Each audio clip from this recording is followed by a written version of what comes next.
Okay, so this week we're going to be talking about a Gemara that is discussed in the context of Masechet Avodah Zarah. The first parak talks about all these different festivals and holidays that the Akum, right, the Goyim used to have, and all these halachot about what you're allowed to do and what you're not allowed to do in terms of doing business with them because you're afraid that they're going to go and use the profits for their idols, etc.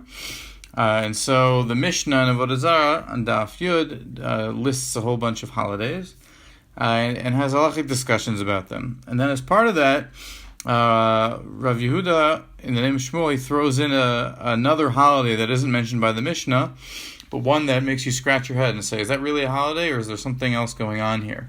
Just because of how strange the holiday that they're describing is. So we'll read the Gemara, we'll see a Machlokei Rashi Tosfot on how to interpret what the holiday being described is referring to. The Yun Yaakov also weighs in. And then after that, we will see the Chidushe Geonim, which is one of the Achronim on the Yun Yaakov, how he reinterprets this holiday as being one big allegory. And what it's trying to say is not what it's saying on the surface level. So let's begin. So the Gemara on Avodah Zarah on Daf Yud Aleph Amud Bet says as follows: Amar Yehuda Amar Shmuel, Avodah Zarah yesh lahem Baromי. So they have another holiday in Rome, in addition to the ones that have been discussed in the Mishnah. Achat le-70 shana mevi'in adam shalem umarkivin oto al adam chiger. Once every 70 years, the Romans would bring a healthy person and they would put him on the back of a lame person, of a sickly person, like riding a horse. Umalbishin oto bigdei adam harishon, and they would dress the healthy person with the clothes of Adam harishon. Right, the clothes that I assume this means the kotnot or that God gave Adam when he kicked him out of the garden. And this is probably the strangest part here. Umanechim lo berosho kar kiplo shel Rabbi Ishmael. So we know from the Asar Huge Malchut that there's a story of all the rabbis that were killed. So I believe Rabbi Ishmael is one of them. But anyway, Rabbi Ishmael's face was skinned off. That they took the skin of Rabbi Ishmael's face and they actually, it's like they scalped his face off when they tortured him to death. The famous, the daughter of the emperor coveted Rabbi Ishmael for his beauty, so she ordered his flesh be flayed, kind of thing, so she could stuff it and have that. I think maybe it's the same. There you go. That makes a lot, exactly what you said just now, because that's what it's saying now. In other words, and then they would place that flayed skin on over the head of this Adam Shalem, which I guess ties to what you said. In other words, the daughter had it preserved, and then every 7 years they take out this preserved face and put it over the face of the guy who was riding the sick guy. I guess because he was beautiful, but it's still obviously very, very bizarre. V'talule b'tzavare mitkal 200 zuzah de pisa, and they would hang from the neck of this person this kind of chain bracelet that weighed 200 zuzim of Pisa, which Rashi says is this exorbitant amount. Umechafin et hashvakim be'inach, and they would cover the streets with onyx, which is a precious stone. Umachrizin lefanav, right, and then they'd have this guy, go through the marketplace, and they would announce as he would go, Sach kire plaster. Okay, we'll discuss what that means. Achua de marna ziafna. The brother of our master is a liar or is a deceiver. De chame chame v'de chame lo chame. So the one who sees this. The one who doesn't see it doesn't see it. What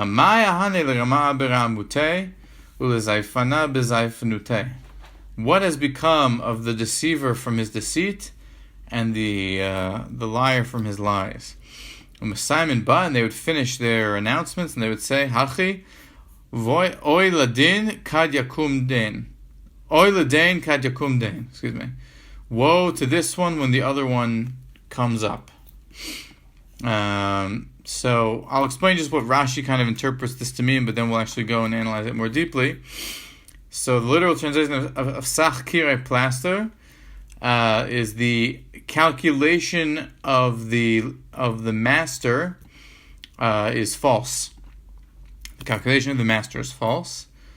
The brother of our master is a liar. So there Rashi says, our master, since this is Rome, so Rome, Edom, comes from Esav. So the brother of our master, meaning Esav, in other words, Yaakov, is a deceiver, because Yaakov deceived Esav and stole the bracha and the bechora. The one who sees this, the one who doesn't see this, doesn't see this. The way Rashi understands that is because this ceremony happens once every 70 years.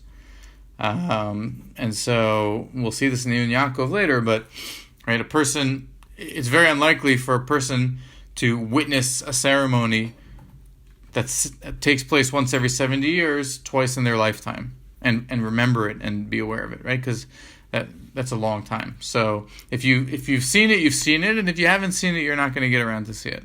Like if you miss it, you missed it. That's it. You don't get another chance. And then what came from the deceiver from his deceit? In other words, that Yaakov stole these brachot. What came from that? And the liar from his lies. In other words, that Yaakov was blessed with all these blessings of how he would be prosperous and bountiful. And what came from that? Nothing came from that, right? Edom is on top and the Jews are subjugated. Right, and they finish it and they say, Vailadein ki kad yakum dein. Woe is this when the other one comes against him. So here's talking about Yaakov and Esav. Woe is this one when the other one comes against him.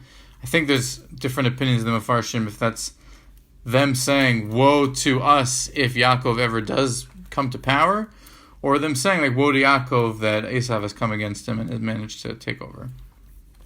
The Gemara concludes, Amar of Ashi explained, Hichshilan pihen reshaim. So the mouths of the wicked fails them. What he means by that is that what they said actually, they meant one thing, but they actually said the opposite, which went against their whole point. What is that? So if we see here as part of their declaration, they say, Achua de marana ziyafna. The brother of our master is a deceiver. So Rashi said, the point they're trying to make is that Yaakov, the brother of Esav, is a deceiver. So Rashi says, if they had said, Ziyafna achua de marana kedekamre, that the point they're trying to make, that they should have said, he is a deceiver, the brother of our master. Because then it would have been clear the deceiver is being, in terms of the grammar of the sentence, that the deceiver is a description of the brother of our master, in other words, Yaakov. But hashta de amre, but since they said, de marana ziyafna marna, gufe ziyafnahu, that if we read it, achua de marana ziyafna, you can read it as, the brother of our master, the deceiver. And then the deceiver is not describing the brother of the master, but rather the master himself. So that they're really saying that their master Esav is actually the deceiver, and Rav Ashi says they're actually, right there, the way they said it is actually kind of this, they messed up for themselves and kind of said the opposite of what they really want to say. Yeah, whatever. That's kind of Rav Ashi's comment on that. So very, very strange, right? This whole thing is very bizarre. What is the ceremony being described? Once every 70 years, you take the flayed flesh of a beautiful rabbi and you put it on this guy. You make these weird pronouncements about Yaakov, about Edom, and about Bnei Israel. And Rome is the one having the ceremony. Right, what's going on? So we'll just see now quickly a Machloket Rashi Tosfot of what the first line here meant when it said Sach Kire Plaster, which we said meant is the prediction of the master is a falsehood. So what does that mean? So Rashi says Sach Kire Plaster. So he says that means Cheshbon HaKatzin Kazafu, right? The calculation of the master or the Katzin, right, is a falsehood. And so Rashi says that means Nevuat Yaakov Shekara Levanav Lachrit Hayamin Shesofan Ligael Kesefu. So the master being described here is Yaakov, and it's saying Yaakov's nevuah on his deathbed when he prophesied to the sons about the end of days, saying that eventually the Jews would be redeemed. So that was a falsehood, and that's what this ceremony is coming to mock, the idea that the Jews would be redeemed. So they open it by saying, like, his prediction hasn't come true. You see, it's been 70 years and the Jews have not been redeemed. So that's how Rashi interprets it. Tosfot disagrees. Perish HaKuntros Shekorin Yaakov Kirei, that the Katzin being referred to here is Yaakov. That's how Rashi understood it. V'lo nihira, but this doesn't make sense. Shikruli Yaakov Adon. Why would they call Yaakov a master or a Katzin? but that's a term of respect, and the whole point is they're trying to vilify the Jews and Yaakov. Lekach Perish Rabbeinu Tam interpreted differently. Ze Yitzchak shekorin kirei, lefi shaya zkeno hayu noagim bo kavod. So they say no, that Sach Kira plaster, the prediction of the master, is a falsehood. It doesn't mean Yaakov the master, like Rashi says. It means Yitzchak the master, and they're okay calling Yitzchak the master because Yitzchak was Esav's father, so he's their direct ancestor. So they're willing to be mechabed him. And then what does that mean? That the prediction of Yitzchak was a falsehood? Kulomar brachot shenatan liYaakov plaster him, because Yitzchak, the brachot that Yaakov stole, Yitzchak gave him brachot about how he would be dominant and successful. So those were plaster, those were falsehoods. Okay, whatever, doesn't matter. So that's Machlokes Rashi about who the master in the beginning of this pronouncement is referring to. Ian Yaakov just adds on a point there where he says as follows. So first he says, so just a side point. Yaakov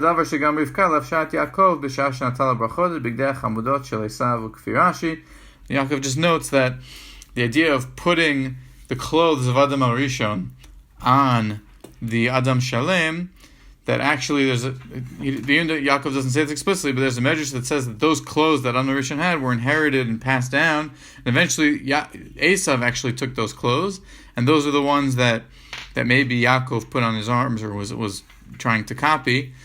So that's the idea by putting those clothes on the Adam Shalem. It's like a further symbolism into what the ceremony is about.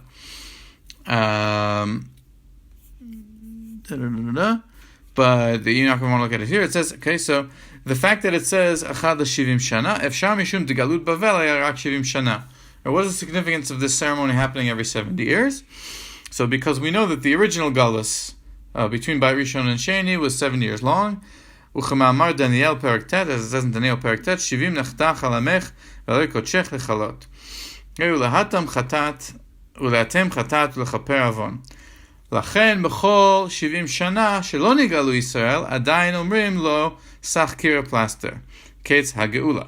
So the Yaakov says that's why they did this every 70 years, because they're mocking the idea that there's geula from exile after 70 years, as it says in Daniel, which is some kind of prophecy, not just for what happened in Bavel, but maybe in the future. So the Romans come and they say, Sach kira plaster, it's been 70 years and you guys haven't been redeemed. V'ayin b'Rashi v'Tosfot. And then he says, and see what Rashi and Tosfot say about the Nevuah. In other words, the Yaakov here seems to be saying along the lines of what seems to be agreeing with Rashi in this interpretation, because Rashi said that the master is Yaakov, and Yaakov's the one who says, in the Acharit Hayamim, you will be redeemed, and then we know that is referring to after 70 years, as Daniel says. Whereas Tosfot says it's about Yitzchak giving the prediction that Yaakov would dominate over Esav. So perhaps that's less in line with what the Yaakov says here. But then it continues and says, "Ukafi pshuto," but according to Pshat, that's not what the 70 years is about. Rather, yesh lomar dechol davar haba berichuk zman ka'amar achat shivim shana. That the Yaakov says, according to Pshat, 70 years doesn't tie to the idea of galus and geula, because that's really referring about the galut of Bavel. It doesn't have any import into the galut of Edom. But rather, 7 years is just this idea of something taking a very long time. Like 7 years is a lifetime. It's a richuk zman. So he did it once every 70 years. Okay, and then he quotes two other Gemaras that we'll actually learn right now, where the idea of 70 years is used to refer to a lifetime or a long amount of time. But basically, Yaakov acknowledges that maybe 70 years is not necessarily like this agadic, more symbolic thing, but just kind of a way of saying that this happened very infrequently. We'll just quickly learn these two Gemaras that the Ibn Yaakov quotes, just because they're interesting, and also talk about the idea of 70 years being a reference to a long time or a lifetime. So one is in Horiot and Daf Yud Amud Aleph. It says as follows: Okay, so Rabbi Gamliel and Rabbi Yeshua were on a boat. Bahadid Rabbi Gamliel Hava pita, Bahadid Rabbi Yeshua Hava pita v'sulta. Rabbi Gamliel's bag had pita, bread. Rabbi Yeshua's bag had bread and flour. Shlim pita to Rabbi Gamliel. The voyage was delayed. It took longer than they expected, so Rabbi Gamliel's bread ran out. Smach asulta de Rabbi Yeshua. So he had to rely on the flour that Rabbi Yeshua brought in addition to his bread. Amar lei mi aviyadat de havalan ikuva kulehai. So Rabbi Gamliel asked Rabbi Yeshua, how did you know that the trip would be delayed so much, that the boat there would be delays in the voyage? De'itit sulta, that you brought flour in addition to bread. So Amar lei, Rabbi Yeshua says to Rabbi Gamliel, kol chav echad l'shivim shana oleh umat'eh et hasfinot. Once every 70 years, a particular star rises up and leads boats astray, right? Because the way that they used to be able to navigate in the sea was by looking up at the night sky, and that would help them give a sense of direction where they were. But then every 70 years, this new star would rise, and it would lead everybody astray. And so Rabbi Yeshua says, I thought that now, it's been 7 years, that this star would rise and lead us astray. So Rabbi Gamliel says to him, So Gamliel says, you are so wise, you know so much, and yet you're on this boat, presumably to try to make a living or to do something. Why are you, if you're so smart and you're so wise, why are you even on this journey to begin with? So Amar Ad she'ta tameh alai, tameh al shnei talmidim sheyesh lecha beyabasha, Rabbi Elazar Chisma veRabbi Yochanan ben Gudgota, sheyodin le'she'er kama tipot yesh bayam, ve'en lahem pat le'echol ve'lo beged lilbosh. So Rabbi Yeshua says back to Rabbi Gamliel, before you act all surprised about why I'm here on this boat, you should act surprised about two students that you have back on the shore, Rabbi Gamliel, two of your students, Rabbi Elazar Chisma and Rabbi Yochanan ben Gudgota, that they are so wise that they know how to estimate how many drops of water there are in the ocean, but they don't even have bread to eat or clothes to wear. That's how poor they are. So, brilliance and intellect and wisdom does not correlate with financial, wealth. Natan da'ato lo shivam berosh. So Rabbi Gamliel said in that moment, while he was on the boat, he's going to appoint them to positions of authority and give them a parnasa through some kind of appointment. So when he went back ashore, Rabbi Gamliel sent for these two students, and they wouldn't come. He sent for them a second time, and then they agreed to come. You think I'm giving you power and authority by appointing you to these appointments? I'm not giving you authority, I'm giving you slavery. It says in Melachim,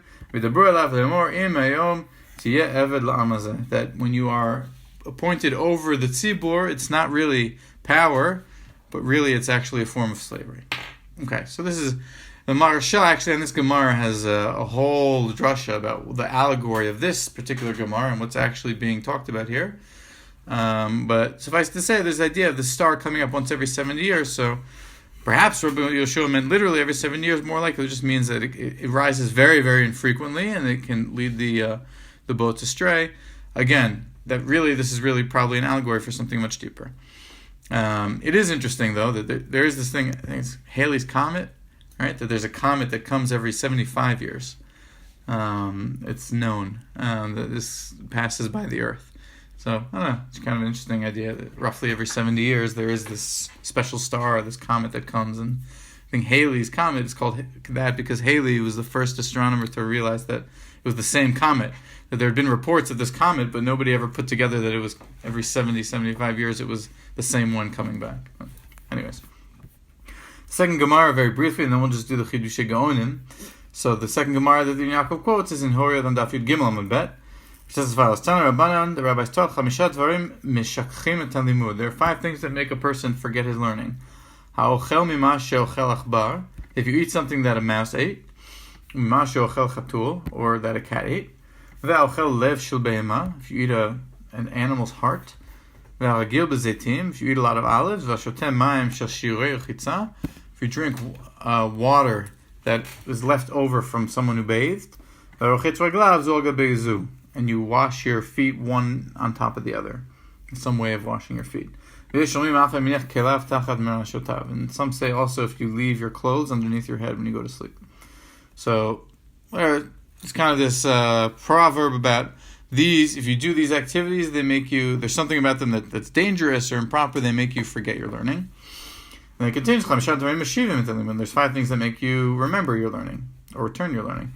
Pat pechamin. If you eat like bread made from wheat, or wheat itself is even better. and if you eat an egg without salt, ve'agil b'shemen zayit, and if you have a lot of olive oil, ve'agil b'yayin u'b'samim, if you have a lot of wine and spices, shte mayim sheshirei isa, and if you drink water that is left over from kneading dough, that you knead dough with water, and then you drink the water that's kind of left over from that process. And some say also people who dip their finger in salt and then eat it. And the Gemara says, "Ha'agil b'shemen zayit." So one of the things that makes learning stay is someone who has a lot of olive oil, as opposed to someone who eats a lot of olives, where it makes you forget learning.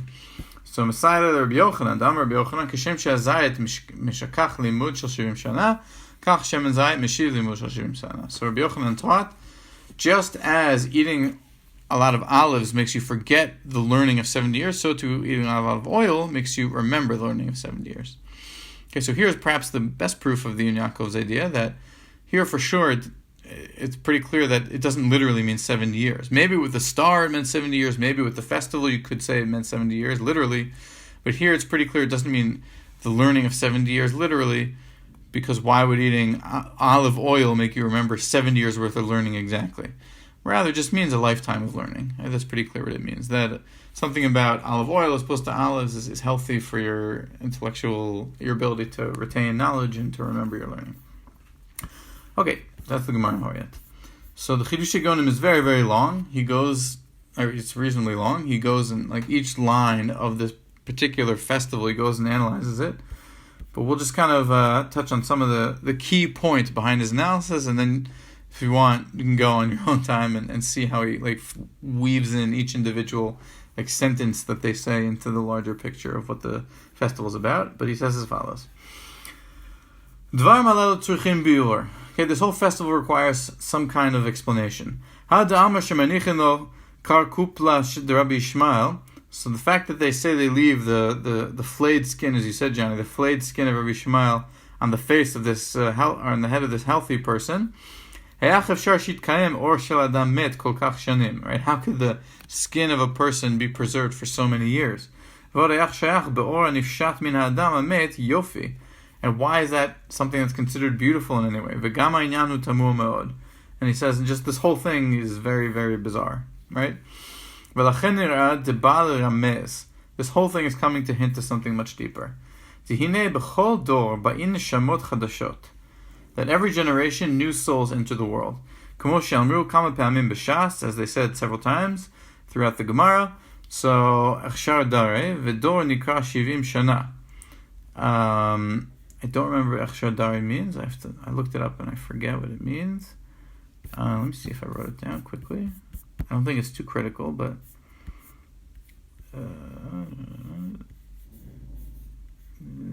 okay. Echshar Dari. Okay. Do the generations become more kosher as they go? Of course not. It's a rhetorical question used in the Gemara elsewhere. Echshar Dari, meaning of course not. Rather, there's this concept of Yeridat Hadorot. The generations get less and less.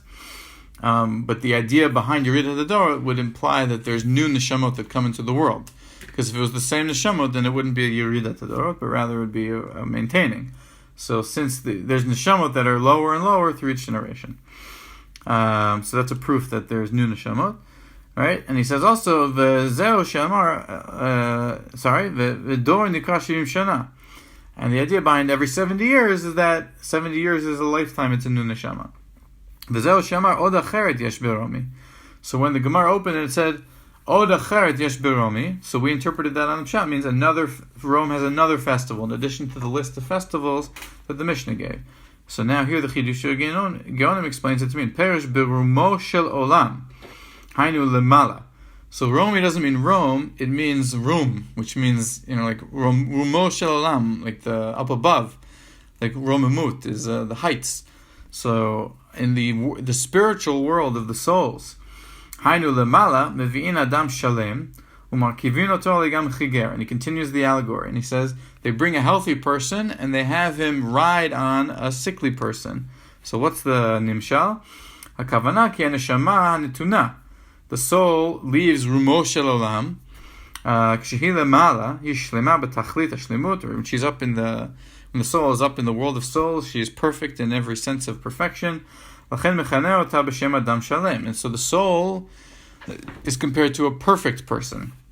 והגוף מכנה אותו בשם אדם חיגר. But the body is flawed and coarse and material, so it's a broken man, or a lame man. So they come, so עוד אחרת יש ברומי, אחת ב-70 שנה, מרכיבין אדם שלם באדם חיגר. He says the allegory is once every 70 years, which is when a new life begins. The עוד אחרת יש ברומי, there's a new life in Romi, in the up above, where they bring the soul down to ride on the body, or to come inhabit the body. שאינו יכול ללך בעצמו, because the body can't go by himself. He needs the soul to animate him. Okay, מלבישין אותו בגדי אדם הראשון. Okay, and they come dress him in the clothes of Adam Harishon. Okay, Perush, why Adam Harishon? What's the significance of Adam Harishon specifically? Perush, כי קודם שיצא לאוויר העולם, לומדים אותו כל התורה כולה. Right before he comes out into the world, they teach him the whole Torah, like we know from the Gemara Nida, as he's a fetus. כאשר היה תכלית בריאת האדם בתחילה, similar to Adam Harishon. ולזה מכנה אותו בבגדי אדם הראשון. And that's why they have this idea that he's clothed in the clothes of Adam Harishon, meaning he's brought into the world with all of this knowledge of Torah, just like Adam Harishon was brought into the world with all of this knowledge. And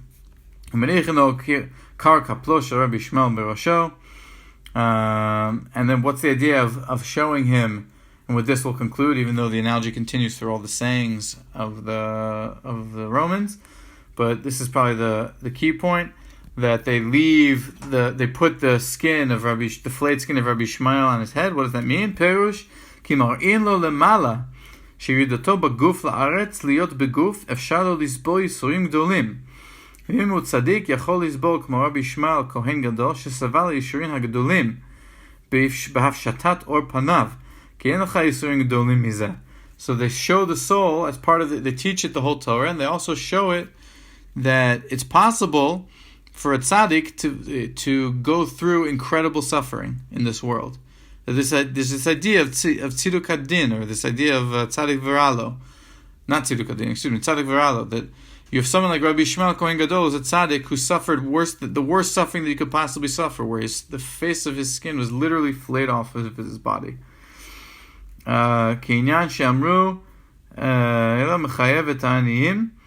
And so they say, it's like the idea where it says Hillel mechayev et aniyim, right? That there's the idea if a person says I'm too poor to learn Torah, so they say, are you poorer than Hillel, who literally almost froze to death on the roof of the base medrash in order to try and learn? So Hillel's mechayev the aniyim, because no one can say they're poor, because Hillel says I was poor and I still learned Torah, right? So they say it's the same idea here, where they say in the same concept, Kein mar'in lo kir kaplo shel Rabbi Ishmael Kohen Gadol. כלומר, הנך רואה שנתנה בחירה לאדם לסבול אף יסורי הגדולה שבגדולות. אם לא תסבור רבי ישמעאל יחייב אותך. And so, the idea being that don't think that you're coming into the world now, neshama, to enjoy the world or to shy away from suffering. That you have to fulfill your purpose in this world, which as a neshama is to glorify God. And don't say, I would suffer if I did that, therefore I can't do that. Rabbi Ishmael is going to be mechayev you, and that's why they put the flayed skin of his face on the soul, to show the soul that there's nothing that should deter you from your purpose in this world, which is to choose good and not to choose evil, and to follow God. And then it continues about the analogy about the weighted necklace and about laying the gemstones in the alleyway and all the different sayings. But I think that's enough for now. The basic idea is that this is an allegory, not about Rome, not about this clash of Yaakov and Esav, but rather this idea of kind of the clash between a person's choice of good and evil, and making sure that we remembering that we have a mission in this world, and our soul is really the Adam Shalem, and the body is the Adam Chiger, and that we should make sure to remember that what the purpose of the mission in our world is, and that's what the idea behind this allegory is coming to teach. And it happens every 70 years because that's when there are new souls created. Kivyachol. Right, and that's how long a person lives, right? So it's like one soul. I think this is already like a Gilgul idea, maybe. He doesn't say this explicitly, but right, when somebody dies... Oh, no, he doesn't... Sorry, I confused myself. He doesn't say when someone dies, the soul goes and inhabits someone else. He says there's always new souls, but Yeah, I guess a door is 70 years. So it's saying, like, in every generation, there's new people coming. It's a new generation. So it's, yeah, like you said. Forget the Google thing. That actually doesn't make sense with what he says here. Yeah. Shkoyach. Shkoyach.